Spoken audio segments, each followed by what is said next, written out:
All right, before we get the show started, I have to give a huge shout out to a special group of individuals that I like to call my Patreon podcast producers. And you know what? They're all on Instagram, so make sure you give them a follow.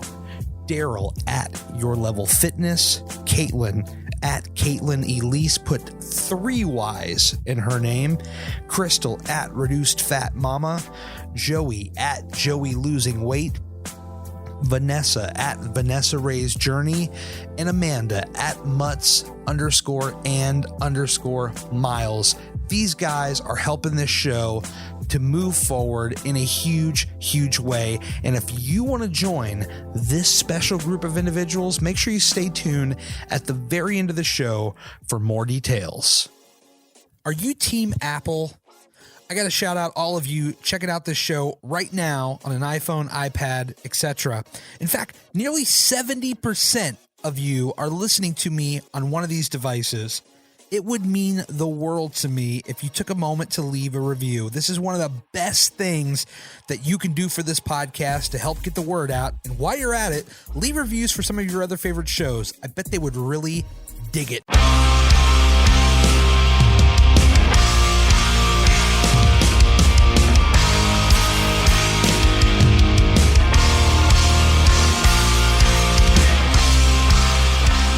How you doing, Louie? I'm doing great, brother. Man, it's good to have you on the podcast. I don't know, right off the bat, you're not going to hurt my feelings. Have you heard a podcast of mine yet or no?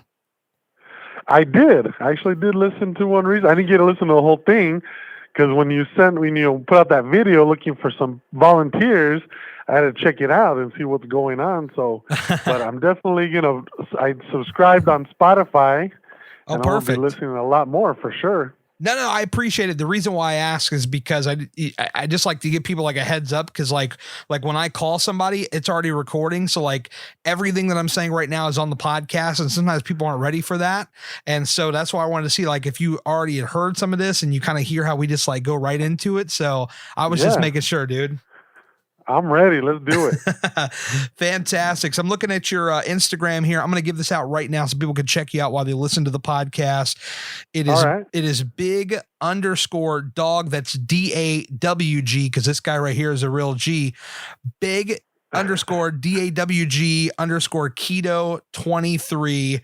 Big Dog Keto 23. You guys got to check him out. Now, I see your profile picture here. Are you onto some cowboy shit here? Like, what's up with this? I like this hat you got going on here. Yeah, I'm a musician here in Tucson, Arizona. We play Tejano music, which is very popular in Texas. Play a little bit of country, a little bit old school. I'm a trumpet player. I've been playing since I was 14, so man, like 26 years now. Yeah. Raised in a musician, family of musicians, and for a lot of our gigs we wear Western wear, so you can always find me at the Boot Barn, buying cowboy hats and boots and Wranglers and everything. I'm always, I wear it on an everyday basis, No, I love that. First of all, I will say I have no confidence to wear a cowboy hat, but you may have turned the corner for me here. And secondly, I'm glad to hear you're doing music because music is I know we just got connected on Instagram. By the time this airs, like in the end of November or whatever, we will have been connected for like 2 or 3 months at this point. However, as we're talking here, we literally just got connected. I want to say like a week or 2-3 weeks ago. And so you may not have known this, but I'm also into music as well. Now I'm not active currently, but for like 7 to 8 years of my life, I like consistently was putting out music and stuff, and I just got burned out on it and I got out of it. So it's really cool to talk to a fellow musician. Oh yeah, man. It's, it doesn't matter what genre you play or what genre you listen to, I'm got a wide open mind when it comes to music. I listen to everything, from Tex-Mex, Tejano music, country music, old school, jazz, Latin jazz, salsa, norteño, classic rock, you know, heavy Love it. metal. I mean, I love it all. 80s pop. No, dude, I love it. I love it because I was joking with this. I want to say it was Joey Losing Weight or somebody I had on the podcast recently, and we were talking about karaoke. And so one of my things I love to do is karaoke, but I love to like switch it up. So like I might come at you with some like Eagles as I warm up my voice, and then like out of nowhere I'll hit you with some Metallica, and then we're like, oh man, this guy's just straight up batshit crazy. Then I hit you with the NSYNC. and so like I'm all over the map, dude. Oh man, that's awesome. But the country is where I've been a lot lately. I got to tell you, that's really been like where my mind has been in the last couple of years, because it's got a very pop and somewhat rock edge to a lot of it. It's really drawn me in, because when I was playing music, I was very heavily influenced into like punk and emo and hardcore and screamo and all that stuff. And I hear some of this country today, and come to find out that some of these guys are like former emo guys, which blows my mind. Yeah. So like, that's really where my head's at. So I'd ask you really quick on the music thing, like what's some of the country guys that you're rocking with today? Oh man, I'm definitely a huge fan of Luke Combs right now, man. Yes! Luke Combs is on fire, man. Anything he puts out, man, it's awesome. You're my best friend already, dude. I'm a big Luke Combs. I also like, you know, I listen to some, what's the other guy that this is big right now? Oh man, there's so many. I'm like blanking on his name right now. But, you know, I like all the traditional stuff too, you know. I just saw Garth Brooks recently. I love seeing Garth, and the King, of course, man. The King, George Strait, is like my all-time favorite. You know? Yeah. So, but yeah, there's a lot of guys out there. John, you know, Luke Bryan, Kane Brown. Yeah. You know, Dustin Lynch, Chris Young. Those are a lot of guys I listen to. You know, so man, they're putting out some good stuff. You know, and Cody, that's the one I was thinking of. Cody Johnson. Oh yeah. Yeah, that guy, Cody Johnson's hot right now, man. He's putting out some good music, so I'm big on him. That guy's on fire. Like when he's singing, like I took a left at the bank and headed straight through town. I was feeling that shit. I was like, all right, I can get behind this guy. Like his lyrics were like dead specific. But Luke Combs, you mentioned him right out of the top, and like this guy, I will say this. Sometimes people like when we get into some of this music stuff, I won't go too far, but I will say this, that when you watch his ascend, where he is right now compared to where he was, I want to say like 2016 when Hurricane just hit on like iTunes, Apple Music and all that. That was just like a song that he dropped. He was on like Vine, like playing covers and stuff. And next thing you know, here comes Hurricane, and it literally, figuratively speaking, it hits everybody like an actual hurricane. And this guy just comes out of nowhere, bro. And then like he puts out This One's For You. And I seen this guy in a small club, and these people were going nuts. And then so fast forward this year, I saw him in an arena, a 10,000 seat arena. And I'll tell you what, Louie, what really showed me how big he had become, when 10,000 people are singing the songs, lyrics to the songs of stuff that hasn't even been recorded yet. These are songs that he's got on YouTube that people, you know, took with their video. And these people are so dedicated to this guy that they learn the words to songs that aren't even released yet. And they're singing it back. Even Luke was like, God damn, like he was like, all right, like, and you're like, he was on to it. So I will say that about Luke Combs, man. This guy's on fire. And I think that by the time we get to this time next year, the year after, he's going to be doing multiple nights in big time stadiums. It's going to become a thing. Yeah, he's got a new album coming out like in a couple weeks, I believe. Yeah, November 8th, I think. Yeah. Yeah, so I'm excited for that, man. Yeah, definitely. So I will tell these people right now that are listening, maybe you've heard his name, or maybe, you know, whatever, don't sleep on this guy. And I know it's kind of hard to sleep on him now because he's kind of really big now, but it's becoming even bigger. So do not sleep on this guy. That's all I can say. Oh yeah. Check him out. Now, how long had you been playing music for? Is this like all your life, or like, what's the story on that? Pretty much all my life, man. Cause my dad had a local band here that he started in 1975 here in Tucson. Wow. A Tejano band. You know, my dad's a trumpet player as well. Him and his two brothers played in the band, and they played for weddings and what are called quinceañeras here in, the Mexican culture. When a girl turns 15, they celebrate it and have a big party. So we play for a lot of those events, anniversaries, all kinds of different events. So I just turned 40, so the band was started up before I was even born. So I was kind of born into the band. They used to rehearse there at my grandparents' house, and we live next door to my grandparents. So I was exposed to it at an early age. And then my dad started teaching me to read music before I even started playing the trumpet. Right. So I could read music before at a young age, maybe like 5 or 6. Then I started playing the trumpet in 5th grade and went into high school, did the marching bands. I eventually marched and played in the marching band and pep bands at the University of Arizona. So I've done that type of music as well. But I started playing with him in his band at the age of 14. So yeah, going on 26 years playing, professionally. So, we play all over Tucson, but we play all over Arizona. I've played in Las Vegas for the Tejano National Conventions. I played in awesome. Dallas. We've gone all over in New Mexico. So we've traveled quite a bit with the bands. I've played for a few different bands over my career, but, the current band I play with, we've been together for about 6-7 years, and we do a lot of stuff around town here in Tucson. I don't believe for a second that you're 40, by the way. You got to be fucking kidding me, dude.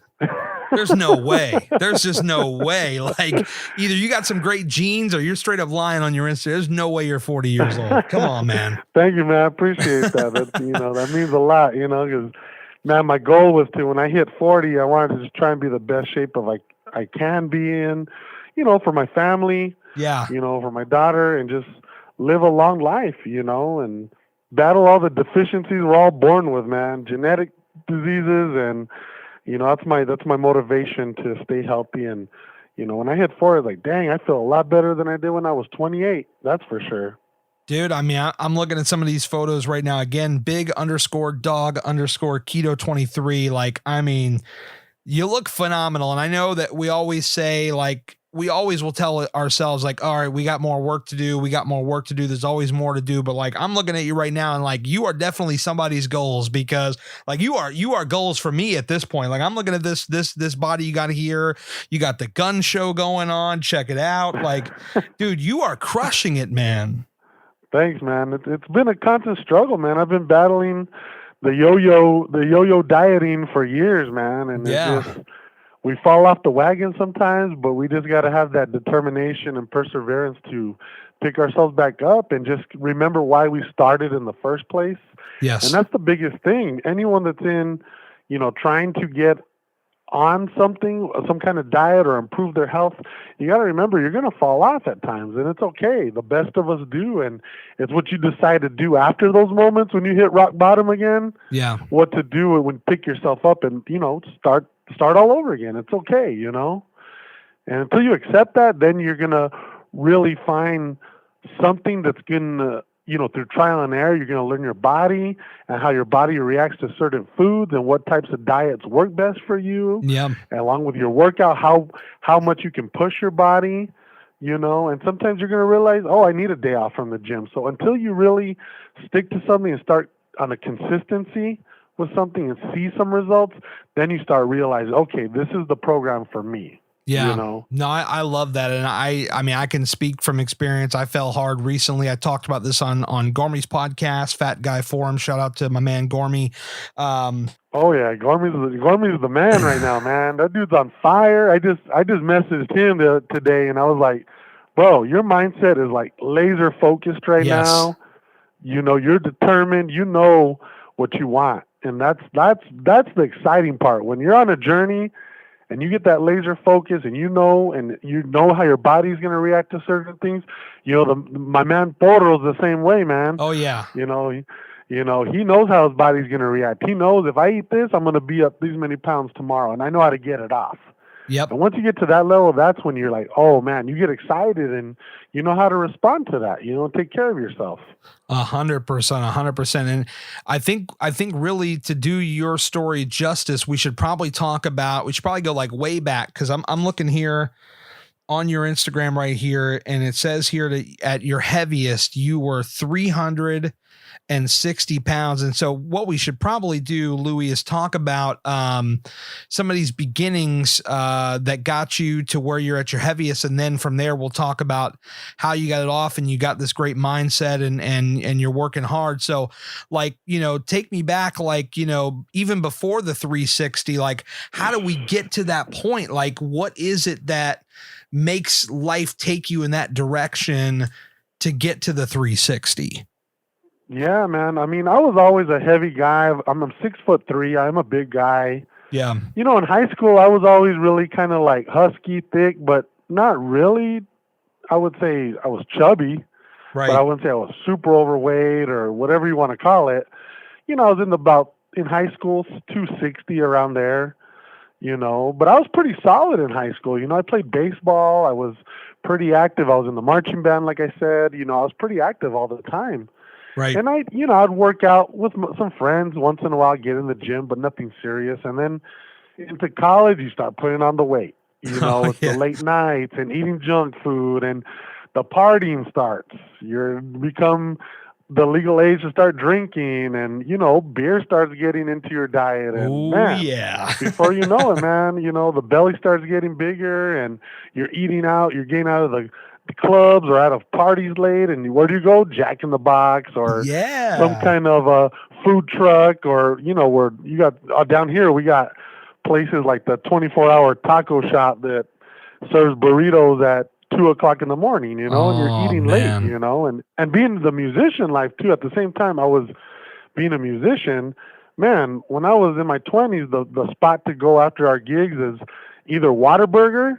Go through the drive-thru, Whataburger, Jack in the Box, or we go to a place down here in Tucson called Mi Nidito, which stands for My Little Nest. Yeah. And it's a popular Mexican food place that stays open till 2:00. So we'd be there grubbing at, 1:00 after our gigs, because we're hungry. Yeah. But living that lifestyle, man, the drinking and eating late, that catches up to you, and little by little you're putting on that weight. And I was in college at the U of A, and I changed my major like 3 times. I started off as a business major and then psychology major until I found my love for education. So as I get into my mid-20s, closer to 26, 27 around there, I was still going to school, but working part-time at a school as a teacher's aide. And then I was also working at my dad's shop. My dad does AC work, doing duct work and stuff like that. I was working with him. And the lifestyle there was, man, we were going in at 4:00 in the morning, drinking our coffee with donuts. And then the breakfast food truck would roll up around 7, 8:00 in the morning. We get something from there. Oh, yeah. Then we take a break, drink some more coffee with some more pastries. And then lunchtime comes, and we ate out every day, man. We were at Burger King, McDonald's, Wiener Schnitzel.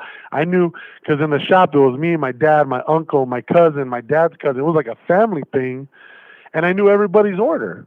I'd go pick up the food, and then I'd hit Circle K and pick up everyone a soda and then some kind of Hostess Suzy Q or cupcakes or honey buns or something like that. And that was every day, man. Oh, yeah.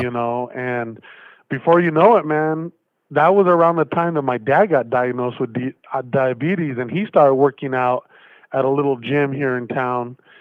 And I was inching my way up to 360.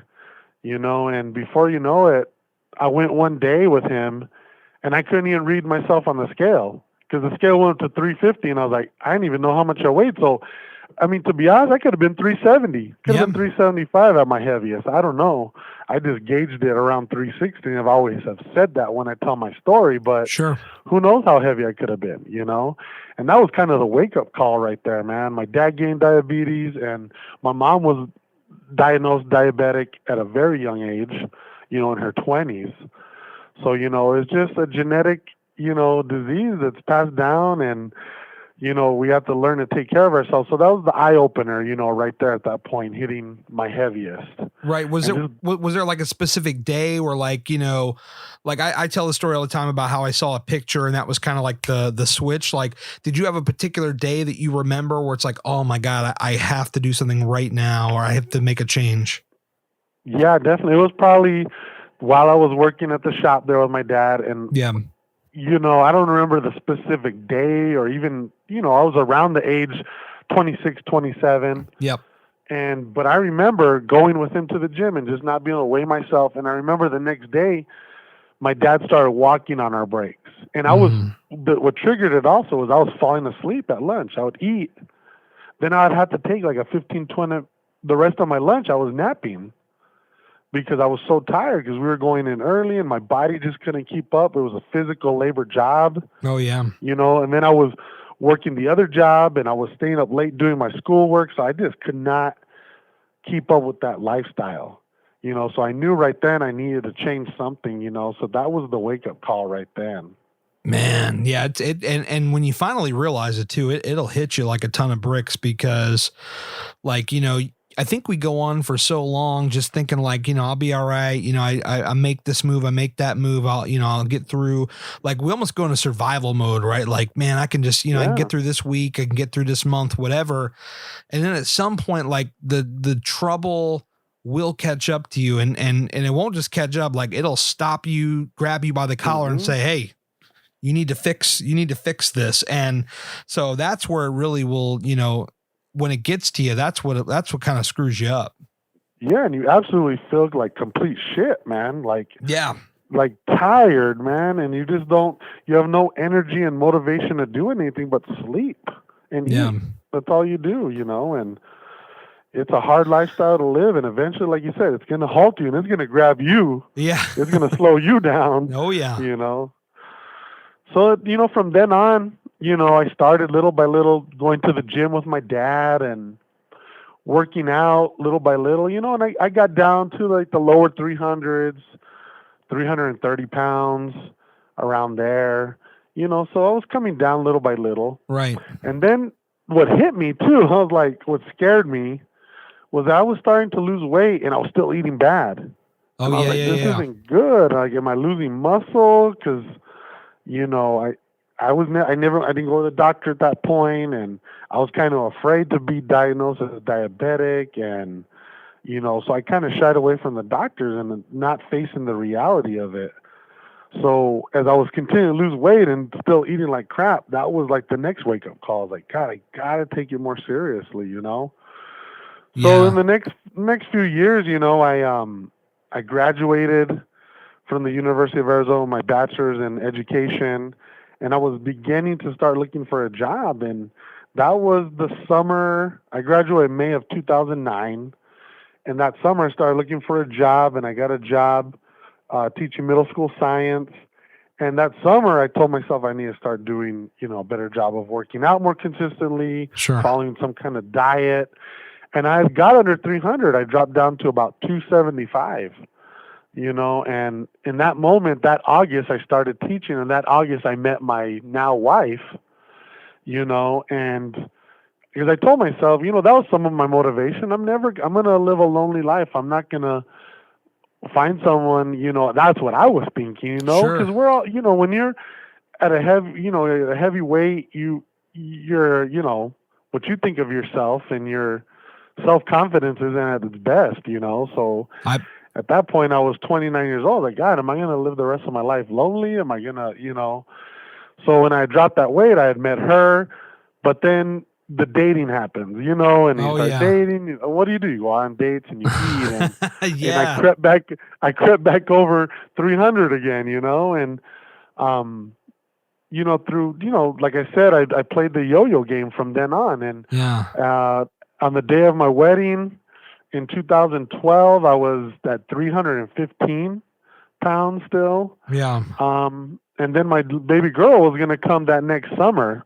So that's when it hit the moment. When I found out I was going to be a father, that was like the next wake up call there. Oh, I could bet. Like, I got to be more consistent. I can't give up, So that end of that school year, a few months, because my daughter was born that July of 2012, I remember the next wake up call was my wife being pregnant, and we went up to Pine Top. Pine Top is like in northern Arizona. Yeah. Up in the mountains, very green, totally different than Tucson. The weather's a lot cooler. And we went up there with the family, my wife, my mom, my dad, my sister, and my brother-in-law. And I was eating like crap. And that was that was Memorial Day weekend. Mm-hmm. And I was eating like crap. And I came back that Monday on Memorial Day feeling like complete crap. And that was the next like rock bottom moment for me where I was like, damn, I got to get it together. I'm going to be a father. So that Tuesday after Memorial Day, man, I hit it hard. And that summer, God, from Memorial Day, and my daughter was born at the end of July, I got down to, I think when my daughter was born, I was down to 245. Wow. I dropped in, God, what is that, like 60, 70 pounds right there, and that was the wake up call. I knew I'm going to be a father, and I was, it was the wake up call I needed. So from then on, I have fluctuated, man, 20 pounds, 30 pounds, up and down, up and down. The lowest I got down to when my daughter turned 1, mm-hmm. I look at some pictures and I got down to 217. Whoa. But I was doing things differently. I was like kind of starving myself and like low carbing it. Not like keto, what I'm experimenting with keto now. Right. I was just kind of low carbing it, but mm-hmm. low fatting it as well. And so I felt like I wasn't putting on any lean muscle and I was just getting skinny. I see. Yeah. So I felt I was doing things wrong, and that was the lowest I got down to. And then, I continued to teach, and I was working out with kids and coworkers at the middle school I was teaching at. We had a nice little gym in there, so I was really into the fitness, and passing on what I've learned to kids, not just so much the diet but also the weightlifting aspect of it, what it is to bench press, what it is to deadlift, so I started passing that on to the middle school kids, and I had a blast, man. It was great. I was getting paid to doing after school programs to work out with kids. Bro, that's a great position to be in for sure. Oh yeah. So I had access to the gym all the time, and it came to the end of my career in the classroom because I got promoted to a teacher coach, an instructional coach, where I was working with teachers. And that's when I decided to go back for my master's degree for my principalship. Yeah. And those next 2 years of my master's degree, I gained another 40, 50 pounds. I went back up to 295, and it was frustrating because, again, I was at the coffee houses late at night, Starbucks, Dunkin' Donuts, eating late, grinding out the work with my buddy, and it was just, I was reverting back to that old lifestyle. And man, that's why I said at the beginning of this podcast is like what you do at that moment when you hit rock bottom each time. You can choose either stay on the floor or you can choose to pick yourself back up. Like my dad always said, is you grab the bull by the horns. You can either get thrown off or grab the bull by the horns. Definitely. That was my motivation behind, jumping on it again. Okay, say school's over now. I got my principalship. I'm in a currently I'm in a quasi-assistant principal position right now at an elementary school. I love my job. This is my 4th year here. And once I wrapped up that master's program, I was like, I got to get back on it. So, I've yo-yoed even within the last 2 years being done with my master's program. I've gone up 20 and down 20. But this summer, coming back from a summer trip to Disney, I was back up to 285 again. I was like, man. So for the last almost 3 months now, I call it, if you look at my Instagram, I call it round 2 of keto. Right. Because this is my second time experimenting with keto. And I think I kind of found my pocket a little bit. I think I've kind of seen how my body's responding to things, what it needs to continue to see the weight drop, but also not just the number, but your inches and how your body's responding and the muscle that you're building. So, I'm pretty happy with this second trial with keto. Well, I do want to talk about the keto and kind of how you got into that. But first, I will ask you about some of these workouts. So are you primarily like a weightlifting kind of guy as opposed to the cardio? Do you have a balance of the two? Like, where are you at with all that? So that's the thing. I've heard, that's the thing. And when one of my pet peeves, and some people, are a little bit more open than others. Sure. I've always been, if I get questions, I'm open because I'm going to pass down my advice. Now, I am a firm believer that you have to experience it on your own. Sure. Because everybody's different. Yep. But I'm willing to share, I know Gormy did a little post the other day about someone asking for his exact macros. And I agree. You don't need his macros. Right. You know, advice we can give you because everyone else has to find their own macros and find what works best for them. But, you know, whether it's lifting advice or, you know, different things of what you should eat and what things to stay away, man, I'm open to give as much advice. And what's worked for me, I'm willing to help out a newcomer to keto or just even a newcomer to the fitness, you know, realm. You know, certainly, because I've experienced a lot, man. I've gone up and down. I've tried so many products from GAT to Syntha 6 to so many different products. Right now, I'm a big Redcon 1 fan. Mm-hmm. You know, Porro, you know, he kind of got me on those. You know, he's a big Redcon 1 fan, and he's taking all their products, and they're great, man. Redcon 1, check them out if you haven't checked them out. They're always having great deals. But, you know, their proteins are really low carb, great tasting protein, you know. So, again, it's like I'm here to give advice, what works for me, you know. But like I said, my pet peeve is people who just completely shut people off. Sure. You know, and that's not how we should be. We should be here as a community. We should be here for each other. And that's why I love so much, you know, everyone in the fitness community is great, but a little different with the keto community, man. It's like been so supportive and finding some people here on Instagram that just got your back, even though we're on different parts of the country. Yep. And we're all at different steps in our journey. We all got each other's back. You know, we're all there to root on each other, support each other, and pick each other up if we've had a bad day, because we've all been there, or we have that cheat day where we regret. We're there to help each other up and get each other off the floor, you know, and root each other on. Yeah, no, I love the strength of the community. How did you get into the community and all that stuff? Did you create the account specifically for documenting your journey, or did you kind of find this after you had already been on Instagram for a while?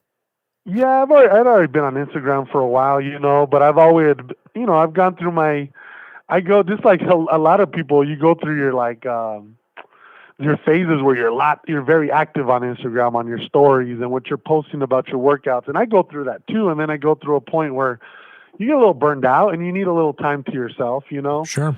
But you know, through my journey, I kind of like been a little bit more motivated this second time around with keto because there's some people here that inspire me. I mean, you're one of them.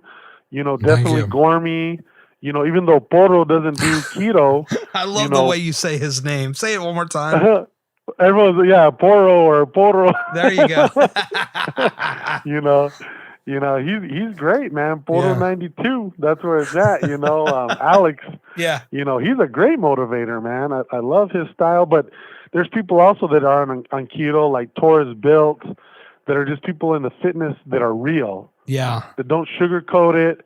That are real, that are open to you, and they're willing to, you know, motivate you and get you in. So that's kind of helped me. There's a few other people, you know, like the Fab Keto Bees, you know, they're another group that, you know, Crushing Keto 84, you know, AZ Keto Girl, Not Your Mother's Keto. I could go on and on with all these. You know, we'll just list them all here. All 5,000 people that you follow. Oh yeah, man! You gotta give them all a shout out. There you gotta give them all a shout out. You know, just they're active and they're on Instagram and they're just wanting to spread awareness about their journey and what's worked for them. You know, and that's what, you know. I appreciate you taking the time putting me on your podcast because I think, you know, I've always been told that I have a journey worth telling and a story worth telling, and so many people within just my family and friends locally here that have mentioned to me how much I've inspired and motivated them to get healthy and to work out, you know. So that's what I'm here for, man. I'm not about the fame and the, you know, getting the free products. I mean, of course, all that stuff's nice, sure, you know, but I'm here for the awareness and to share my story and to motivate people that they can do it as well, you know. Yeah, that's what I love about the community, and that's probably the big reason why I do this podcast the way I do it is, you know, is bringing different members of the community on for that purpose of sharing their story. Because number one, their story is worth sharing. Everybody has a unique story, and number two, because different people from the community and the people that maybe are not in the community hear the podcast, it gives them just different ways to think. It's like, okay, yeah, you're a big keto guy. I might have another guy or girl on this podcast who's big into Weight Watchers, or somebody that does the low carb or the paleo. Like, everybody's got a different story and they have a different walk of life. And that's what I love. That's what I think makes what I'm doing here so special, is that it's a big hodgepodge of a bunch of different kind of people doing different things with similar goals in mind. And so somebody, fresh out of the whatever can come on here and listen and hear, many different ways, and it could give people different ideas. I love it. Yeah. That's what we're all here for, So, another big thing that, the number one guy, man, that I follow, and I want to share this because I'm not the only one, but The Rock, man, that's my dude right there. That's my dude. That's the man, and if you're able to, some people they could care less what they work out in. Yep. But when I put on some Under Armour, Project Rock apparel, man, that kind of like motivates me. Like same thing with Gorman is, his water bottles and his kick you in the dick, and everyone has their own motivation, man. Of course my family's my motivation, and inspiring people, but also, man, The Rock, I follow that guy and I loved him from the WWF days, Oh yeah. But man, that guy is as real as it gets, and I love his message, the blood, sweat, respect. You got to earn that respect. And then his newest thing, the grind, gratitude, and growth.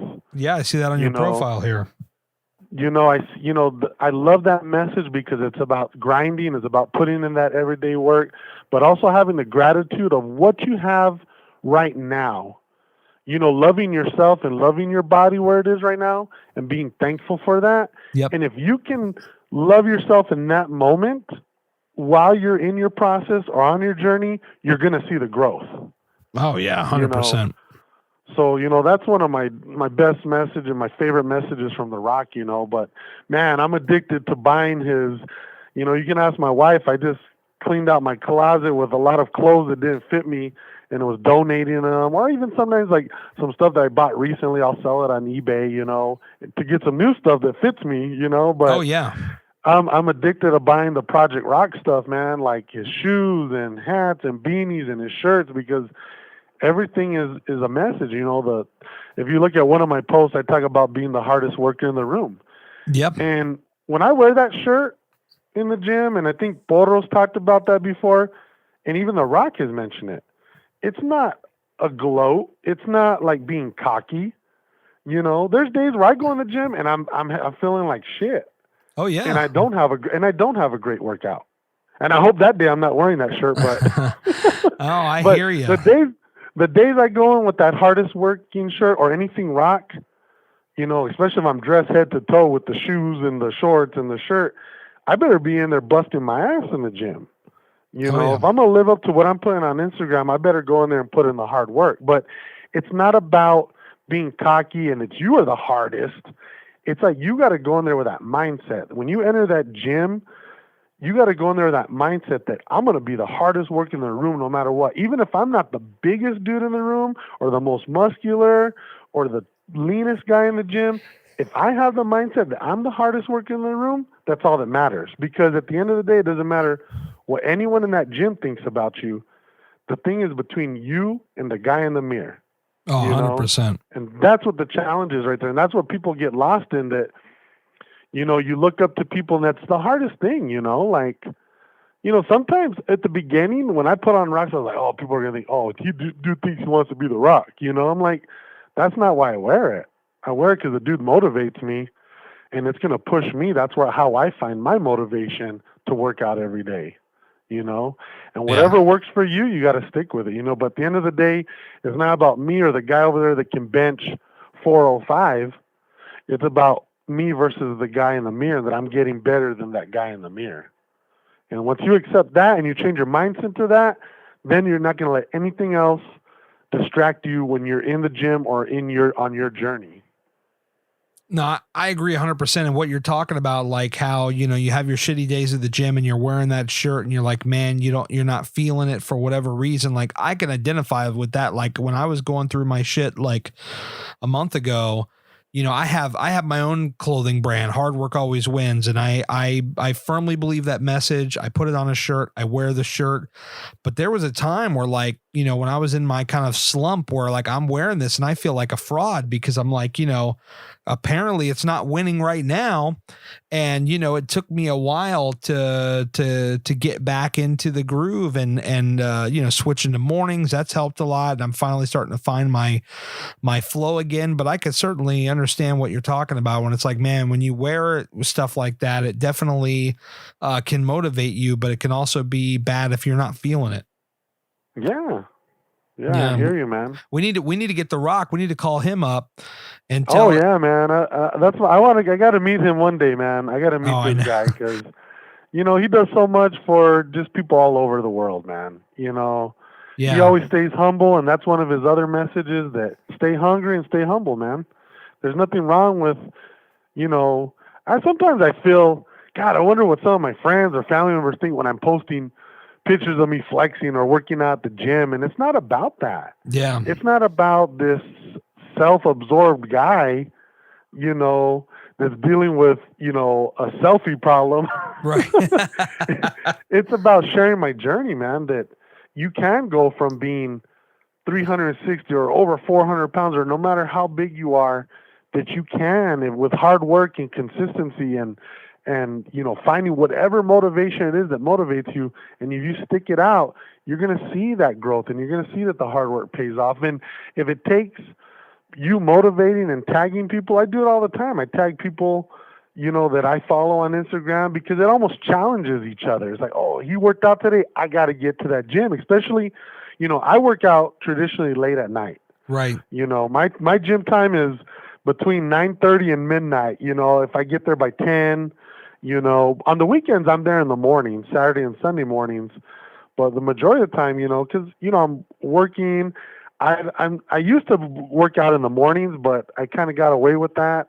I do got to be at work kind of early, so right. And then I don't like to go midday because when I get out of work, because the gyms are too packed, So I found my sweet spot. I like to go at night, and that's what works best for me.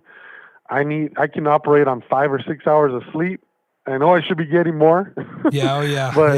But I mean, that's what works for me. It might not work for the next person, And again, that's just another testament of everyone's own personalized journey. You got to find what works best for you, But you got to start somewhere, And reaching out to people here on Instagram, that's what it's about. And it's not about look at me. It's about look at what you can do if you change your mindset.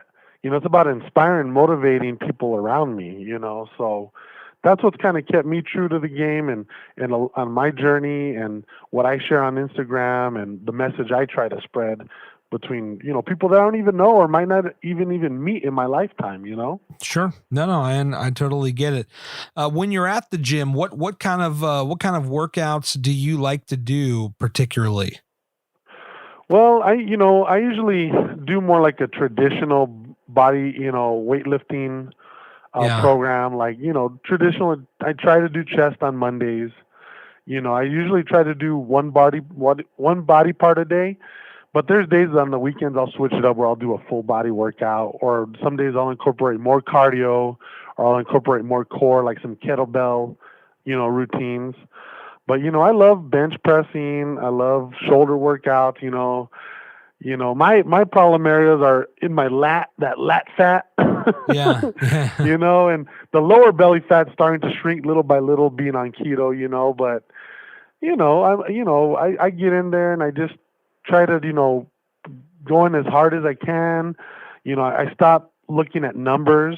Oh yeah. I just handle what my body can handle and just push myself, and go in intense and, just like, I don't know if anyone follows Taurus Built.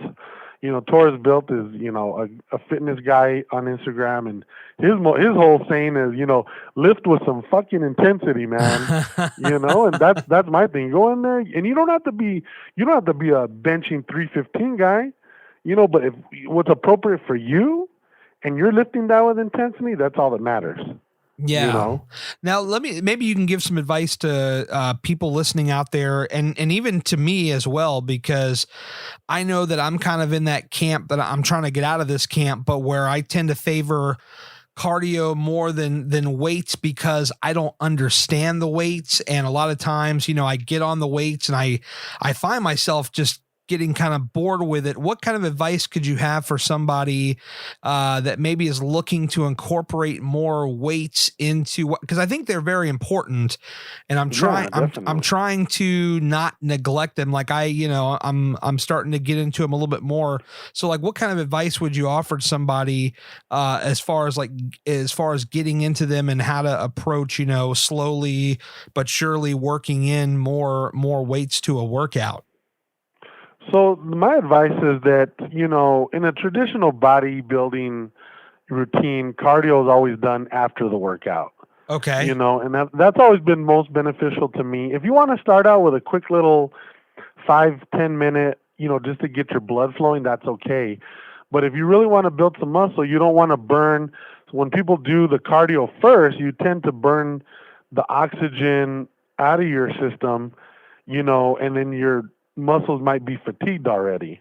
Sure. And instead of starting with the weights first, so I've always been a start with the weights first guy, and then I do cardio at the end, for what, I also do some fasted cardio. I try to incorporate that. That's when we wake up first thing and on an empty stomach, you do about 20 to 30 minutes of cardio. But as far as the weights, just start basic, like, if it depends on how many days you can get in the gym.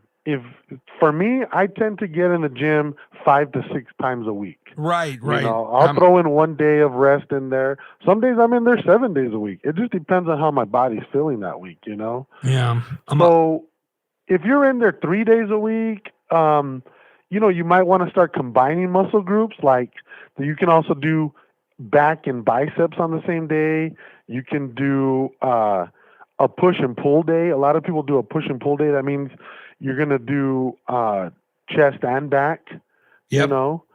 Some people do just complete upper body. That means one day you're in there, you're doing everything, shoulders, back, arms, bis and tris, chest. And the next day you're doing legs, or some core work, So it just all depends on how many days you're getting in there. But man, supersetting, that's a huge, I love supersets. If you don't know out there and who's listening, if you don't understand what supersetting is, like getting a circuit of 2 to 3 exercises together, and you're doing them back to back to back, and that's one round. Right. And you do that for 3 to 4 rounds. So you can do, some people will do superset shoulders. So you're doing some front delts and some side delts, and then maybe another delt motion, and you're doing 3 exercises, and that amps your heart rate up, man. So you're building muscle, but at the same time you're getting your heart rate up, and that could serve as some cardio as well. So I would just say start with basics. Start with more compound movements too, because compound movements are going to burn more calories, and that's your bench press, your squats, your deadlifts. Those are your 3 major lifts. You want to do a lot of those, So if you're just getting in the gym, start bench pressing, start squatting, start doing some deadlifts, and start lightweight. It's not about the weight until you get the form, because you want to learn the form right before you try to go too heavy and then you hurt yourself. You know? I think sometimes people go too hard, too fast, and you can cause, I'm guilty of that myself. I tried one time and I just grabbed too much. And I hurt myself for like 3 or 4 weeks. I was like, like going at 50% because I screwed everything up. Yeah, I hear you. Yeah. It's easy to do, man. It's easy to do. And, foam rolling, stretching out before and after, I'm the worst guy at that. But I got to remind myself, being 40 now, you got to squeeze those massages in. If you go to Planet Fitness, Team squeeze Planet those Fitness. massages in. Use the foam rollers. It doesn't hurt to stretch. But there's a couple guys too. There's a guy named his name's Lucas Duncan, and his backwards on Instagram is Duncan Lucas. Duncan DUNCANLUKAS. Okay. And he's a fitness coach. He's affiliated with One Up Nutrition. Guy's in great shape. He's more of a coach now. He used to be a competitive bodybuilder, but man, he does a lot of great videos on right versus wrong ways of doing different weight training exercises. So if you ever got questions, check him out on Instagram. I follow him, and man, I've learned a lot from him just from doing deadlifts, proper form on straight leg deadlifts, also doing rack pulls. Rack pulls are huge. I mean, I don't know if you're too familiar with rack pulls, Gary, but no. rack pulls work back, and they also work your traps. And it's like a half of a deadlift moment. You're pulling the weight either on a regular bar or a Smith machine. You're pulling the weight from your knees up, okay. you know, and you can actually go a little heavier than a traditional deadlift. You can pull more weight because you're not pulling the full motion. But if you squeeze those traps in your back lats, it's going to be a great exercise. So I've learned a lot from him, you know, those kinds of exercises, you know, because, you know, overhead pressing, anything overhead with shoulders, you can find modifications because I have a bad left shoulder. So I have to modify different types of lifts I'm able to do myself because, man, I don't want to hurt that shoulder any more than it already is. So there's a lot of guys, you know, that I could go the list on and on about guys that have motivated me that I've learned from on Instagram. And that's, again, I go back to how positive Instagram can be. You know, there are pockets of people that are out for themselves and self-promoting. And I get that lifestyle. This generation, younger generation of YouTubers and people who want to promote their own, that are, you know, young entrepreneurs. There's nothing wrong with that. You know, they have goals and they're going to do what they have to do to pay the bills, right? You know, we all do our own, you know, but, you know, there's a lot of people who are true to fitness and helping people. So, you know, on my Instagram page, I'll do my best of promoting and sharing those pages to follow that the beginners can learn from, you know, because that's the thing. You got to start somewhere, man. And another one of my pet peeves is coming up soon, man. It's the New Year's resolutions, you know. Yeah. I get it, man. I mean, the gyms get packed. And people get annoyed and people bitch and moan on Snapchat and Facebook. Oh, the people who usually going to the gym. Right. And I used to be in that state of mind myself. Yeah, the tourist season and all that. You got to move past that. Yeah. You know, and if I can help someone in January and many people have come to me for advice in the gym, you know, like, hey, am I doing this right? Or what do you do for this? You know, and that's what I'm there for, man. I'm not, you know, anyone that's trying to better themselves, why are we going to poke fun at them or be annoyed with them? We should be there to uplift each other, motivate each other, make them feel welcome because, man, that is probably one of the biggest contributing factors to why people fall off and don't accomplish their New Year's resolutions. One is because, you know, they let the eating get a hold of them again, but also it's the fear of being, you know, welcomed and wanted at the gym. Oh, yeah. Or that they're shy and they don't know what to do, you know? And if you see that type of person, why don't you pick that person up and offer some advice? And that's what, you know, one of my core beliefs is to not turn an eye to someone who's struggling, you know? Yeah. If they don't want your help, well, then that's when you realize, okay, that's fine. Yeah. So at least you tried, at least you offered, you know, and we got to move past that mentality of bashing the New Year's resolution people, you know, because they're trying to make a difference. They're trying, and if they're in there, hey, I'm not going to complain about someone trying to better themselves, you know? No, 100%. Two more things for you, and then we'll wrap it up. How did you discover the keto? Because I know you mentioned before you had been, you know, up, down, and trying all these different things and low carb and all that stuff. How did you stumble onto keto, and then how did you realize that was the thing for you? So the first guy that I saw that was doing the keto diet is Mr. Goody Beats. And I think everyone in the keto community knows Goody Beats. Man, that guy he's an awesome motivator. Right. You know, I'm thinking of his first name right now. I'm blanking on on his first name. I think it's Logan. Logan, yeah, and he's out of Texas. Okay. Logan, Goody Beats. If you ain't following Goody Beats, you got to make sure to follow him. You know, I followed his journey, and I started, wow, this keto diet, he's promoting it, you know, and drinking his bulletproof coffee, and I love coffee. You know, and promoting the barbecue, man. Some of the stuff he posts on the Texas barbecue out there is amazing, man. I'm a big meat and egg guy, you know, so that's what attracted me to the keto diet. At the same time, I'm a big sugar fiend too, man. I love my donuts. Sure. I love my Dairy Queen.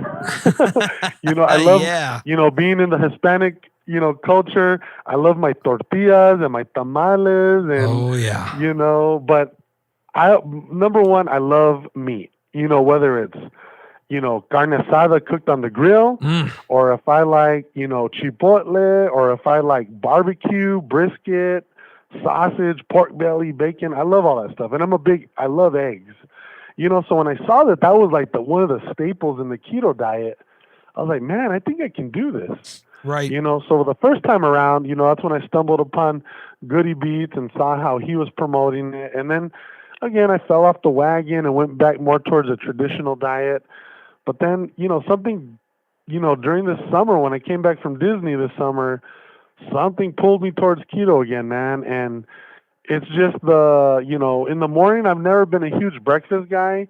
I can survive on coffee and sugar-free creamers, you know, here at work, you know, and wait till lunch to eat, you know. And then I eat a little bit more, satisfying a larger meal at lunch, a larger meal for dinner, right, and then a protein shake after my workout, and that's good for me. I try to stay away from the snacking so my insulin doesn't rise, you know, because then it takes you out of that fat burning stage. But man, I love eggs. I love cooking eggs and ham, eggs and hot dogs, eggs and bacon.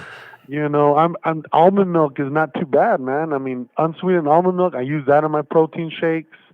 You know, so it's a lot of things that I still enjoy, you know, and as I'm learning, as I'm following, God, if another one is like Keto with B, or B goes keto, not your mother's keto. There's a lot of women out there in the keto community who are coming up with these great, you know, alternative keto recipes for different cheesecakes and diets and egg loaves, and I'm like, dang, you know, the poffles and the chaffles and I just bought myself a little mini waffle maker because I want to start making those poffles. You know, if you don't know what a poffle is, I think it's like some eggs and cheese and pork rinds, and you mix that up and you put it in a little waffle, and you can use that as bread for a burger or a sandwich or something like that.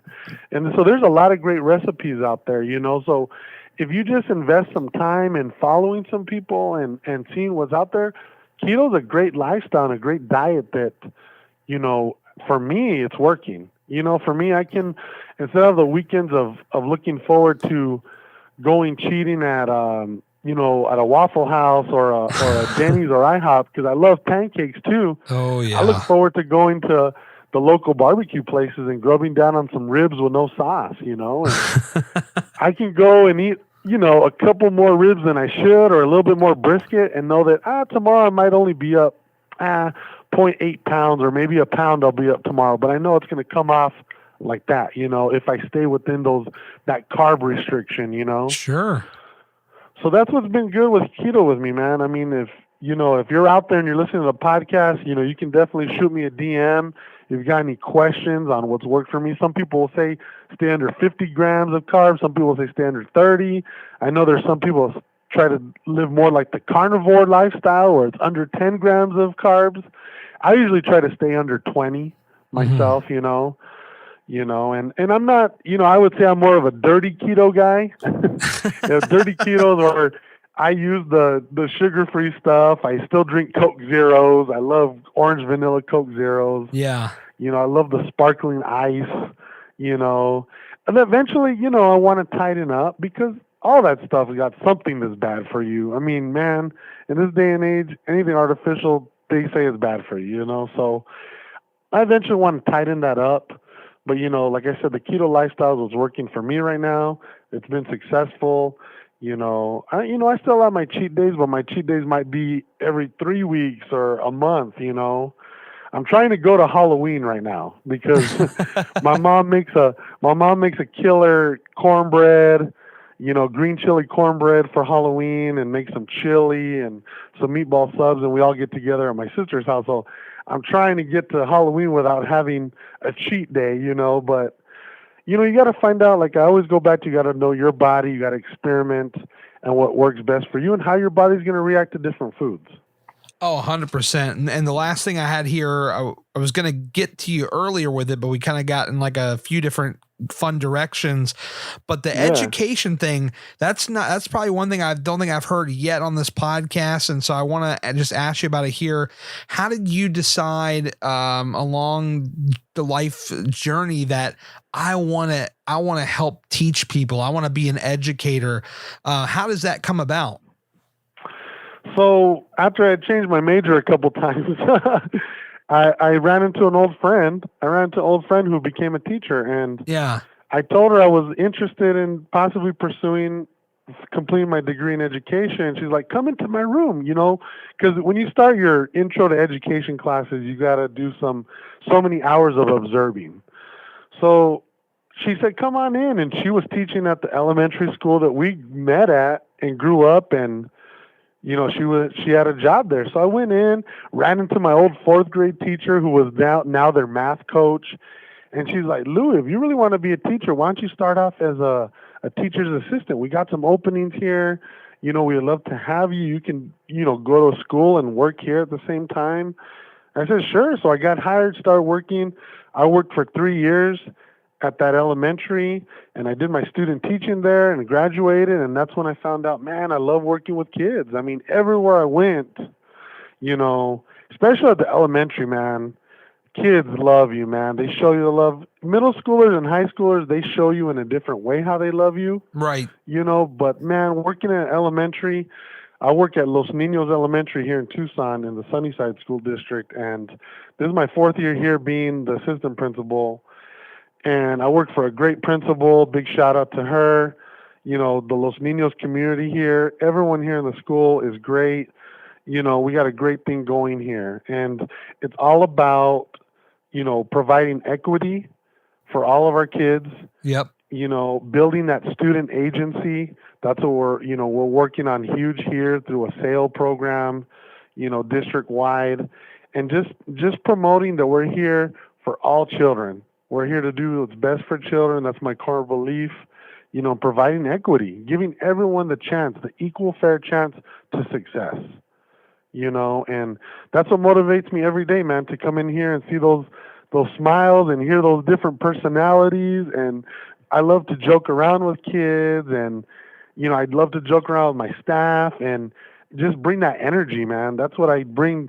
So what I bring on my Instagram and what I bring in the gym is how I am here in the school, in the educational world. I'm very passionate. Right. Sometimes people tend to say, "Whoa, why is Ramirez, getting a little loud?" And it's not that I'm angry. I'm passionate. I'm passionate about what I do. I'm passionate about kids. I'm passionate about my community, and that's what it's about. You got to share that passion with people, and that's what brings this whole thing full circle, whether it's education, the fitness community. It's about finding something about being passionate and going in 100% and sharing your story with people, motivating people around you. Because if you provide that motivation and you inspire people, people are going to rise to the occasion and want to be better themselves. Yeah. And that's what it's about. No, man, I couldn't agree more. And I think that's just fantastic that you wanted to go down that road. What was, you mentioned you changed your majors a couple times. Like what, before the teaching, and what was a couple of things you were trying to do before that? So I was a business major at the U of A, fresh out of, high school. And I just didn't hang, man. I wasn't ready for a big university yet. I wish I would have started at a community college. And right. When I was in the classroom, I shared my story with kids. I said, it's all right to start off at Pima Community College. It's all right to start there because, you can transfer to the big university at any time, because a lot of our kids in our community, it takes some time to adjust, and they don't respond well to a big environment, and that's what I did not respond well to being at a big university like the University of Arizona. Yeah. And I was not prepared.